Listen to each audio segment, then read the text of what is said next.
where it's, I must control it, because if I can control your behavior, I'm able to be secure. And I think that what you have pointed out is really very powerful, that the flip side of insecurity is control. And that's the one thing that a lot of guys don't really understand. And particularly if they're serious about having a relationship, I believe that there can be somewhat of a predatorial, and I don't want to use the word predatorial because that sounds so strong, but I think insecure women look for men that will affirm their security, but by the same token, they want someone that affirms their identity. That's the better way of saying it. They want someone who can affirm their identity, but by the same token, the very essence of that person can make them insecure. So, if you get a guy who's handsome, or you get a guy who has a great deal of money, you say, wow, that's ambitious and he's good looking. But then you start thinking, well, if I think he's handsome and good looking, or if he's got money, then who else is going to be after him? You know what I mean? And then that insecurity can set in, and then control can be a really, really big part of trying to maintain that relationship. Do you think that is spawned because of past hurts, or are there just narcissistic tendencies that we need to look out for, not to pick those kinds of women? Honestly, I really think it's all of that. I would say this to the one thing that you said. I think that it's innate in us to have some level of insecurity about something. Sure. Yeah. Mm-hmm. Insecure. And I wanted to point that out because I want to make sure your listeners don't think that that's what we're really trying to report. Right. This is different. This is on another level. This is right. Because here's the thing. Anyone that is with another person, whatever it is that you saw in that person to make you say, this is who I want to be with. Of course, there are going to be other people that like those qualities, just like there are going to be people that like the qualities that you don't like about that particular person. But what we're talking about is now you have moved beyond anything that is emotionally healthy. Right. Yeah. Yeah. Mm-hmm. Mm-hmm. You've moved from being a partner to being a possession. And that is what I want men to really understand and get. The other part of that is, if you have children and they are not, well, better yet, if you have children with a woman, whether they're her children or not, and you find that there is the conversation that says, well, you're always spending time with little Johnny. When are we going to spend time? Oh, man, you hit on it. Wow. Oh, my gosh. Oh, wow. Red flags you will ever want to see. Because after my family member was killed, we found out that the argument that precipitated the violence escalation. Mm-hmm. Was because he wanted to take his daughter, my niece, and her brother he was going to take her because her brother was having a birthday party in another part of the state. And he did that. This person was not invited to go. That was the issue. Of course, now this person is no longer with us, and you have two children that haven't had that for 9 or 10 years. So sort of look at that, but I will tell every man that is a big red flag that you have to nip that in the bud immediately. How do you do that? How do you do that? Because you just said that the laws are biased towards men and effectively neutralizing the ability to extricate even their children from that situation, because then the children are used as pawns. How do you do that? Well, here's part of it. It depends on the situation. If you're talking about someone that is not the mother. Let's start with the mother. Let's start with the mother, because that's what most guys are going to be facing, I think, initially. Part of it is you do have the parental alienation. This is what I would tell guys. If you have a visitation order in place, you already have a set time. If you had a routine with the child before you started dating whoever you're dating now, whatever you do, keep that routine. If you were going to get your child every other week, if you were going to hang out with your child two nights a week and then every other weekend, that is just like a job. You're not going to not do that because now you want to take your girlfriend out on a night that you would have normally picked up your son or daughter to take them to, get ice cream or whatever it is that people do on these nighttime visits.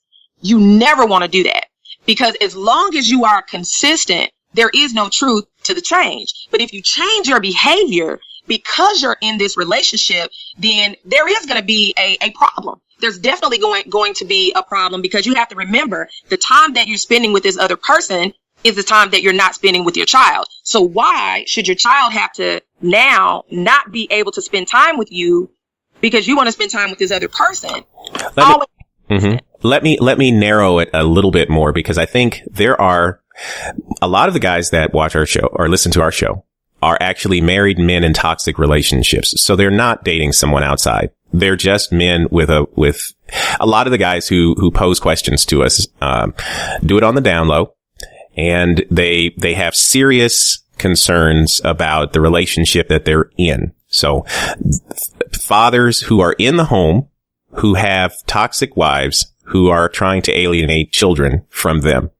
How do you deal, first of all, with that group of men? It really is a delicate situation for a number of reasons. One, you have the relationship between the parents that's toxic. You have one parent, because, again, someone said something that was very great. So I'm going to have to steal this from him, because he made a great point. He talked about the 4 relationships that happen when you have parents and children. So you have the relationship, the direct relationship between the parents, each parent's relationship with the children, the children's relationship with the parents, and then you cross that, each parent's relationship that, or the way that the parent influences the relationship that they have with the other parent, which is what we're talking about here. This is what I would say.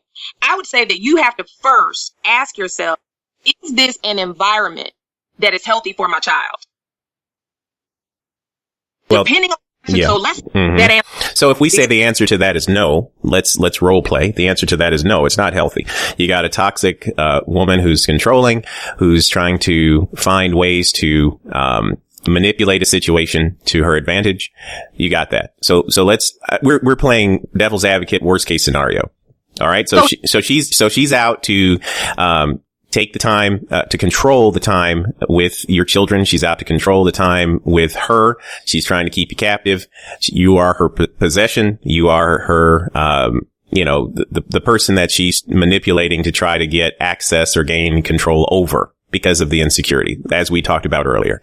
So let's just say that that's happening. So point 2 would be, so you got this toxic relationship, toxic woman, narcissistic behavior.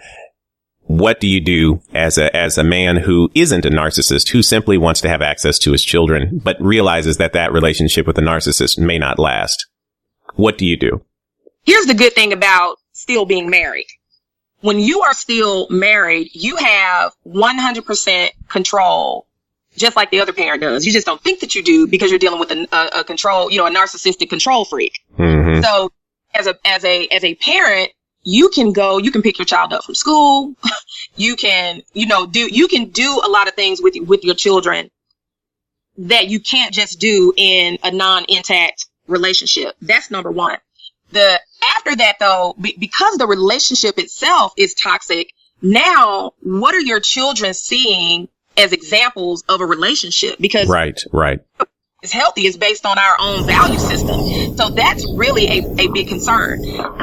I would never tell someone, listen, you need to get a divorce. I would never tell a person that. But this is what I will say. If you believe and you are in a situation that is toxic, it is abusive, and it is not working for you, if you decide, or if there's a possibility that you may leave, start to document immediately. Even if you have to sit down and say, okay, for the last 3 years, this is what has been happening. Hide your journal at your job. Whatever it is that you need to do to make sure that this person doesn't have access to it. What I always advise clients who are keeping journals is I tell them, you want to have a physical journal that's written. But another tool that I tell my clients is that in order to have something that is, we'll call it a contemporaneous note, I say, set you up just a random Gmail account that you only use for this purpose. And every day and every time that something happens, you email yourself. Because there's no question that this note happened at 11:52 and 22 seconds on March 15th, 2017, or just whatever the date is. Sure. I say another method. And let me tell you why I say that, because once it gets to the point, or if it gets to a point where there is a separation, the first thing that you want to do is, if you know that you're going to do that, you want to immediately do an interim custody arrangement where you are the primary custodial parent. You do not want to be in a situation where the person, this narcissistic person has physical custody of the child if you can. And one thing that this record that I'm telling you to create, one thing that it does, it shows evidence that there is some type of mental, call it abuse, emotional problems that are going on, and that it is a toxic situation. And it's not in the best interest of the children. They're being exposed to that toxic person. Absolutely. So that the other thing too, what you're actually creating is evidence. Because typically, I will tell you, the mother will never do this. She will never do this. She will never, ever, ever do this. Wow. You have evidence of what's been happening. You have a contemporaneous record. And the reason that word contemporaneous is so important, guys, is because that means that there's no question that this is what you wrote at that very time. Right. So if you something over 3 years, you don't have to try to say, well, this happens. The judge doesn't have to take your word for it. You have a copy. Your attorney can submit a copy of this contemporaneous record, not as evidence of the abuse, but as separate testimony. Right. Of what happened at the time. Right. And I always say it should be just the facts. This is what happened. Not, I really hate her. Mm-hmm. Right. Right. But just a literal factual account of what happened. When your children, if your wife is going off and whatever, or something's going on and your child is crying, you write that down. Even if it's not directed at you, you write that down. If your child is having behavioral problems at school immediately after a big fight or something that happened the night before, you write that down. You document every single thing. You document everything. What about now that let's say now let's look at ever widening groups of men. So most men would love to maintain their relationships. Most men would love to find obviously positive resolutions to controversial or challenging problems, but clearly not every relationship allows for that. Once the communication has broken down significantly and you don't have that, level of positive communication, you've gone through counseling and that's not working and so forth. At what point do you consider the physical safety of yourself and or the children, and what can be done to extricate yourself from a physically? For example, if let's say that you see a sign of physical violence, a woman takes a hammer to your phone, for example. She didn't hit you, but she did damage your property. Is that an example of something that should be a trigger for men to exit? I guess I'm trying to look for safety. There are two things that I think men need to know. One is how to spot narcissism, how to see it for what it is, and how to deal with it and run if you can avoid getting involved with a narcissist. Number two is how can you be safe while trying to protect your children and then effectively place your children in a better situation. Because what usually happens is the narcissist catches wind of a person who's out to get the upper hand. And what they say, a narcissist would rather die with you than to let you win by beating them at something. They'd rather kill you and themselves in the process. So narcissism is a really, toxic thing. But how would you sort of, tell gentlemen to what to look for in those behaviors? And then secondly, how to protect themselves physically. So we know how to protect themselves legally by documenting everything with a Gmail account and so forth. What about physically? You've got somebody who's, throwing pots, throwing knives, slamming phones, hammering phones or attacking you or screaming at you in front of the kids. What do you do at that point? It's interesting because what I think the cues that men miss are the things that happen before that. The things that happen before the throwing of the pots. The things that happen before destruction of property. There's always an escalation. Mm-hmm. When there is an invasion of space. Reading of mail or wallet, going through someone's personal belongings. Is that what you mean when you say invasion of personal space? That and invasion of physical space. Closing the space gap. Mm-hmm. Because here's the thing. If let's say you and I were in a relationship and as a couple, we said, hey, I don't have a problem with you going through my cell phone, my iPad. Hey, here's all my passwords to, my email addresses or, Right. yeah, you can. Yeah. It's not a big deal because you don't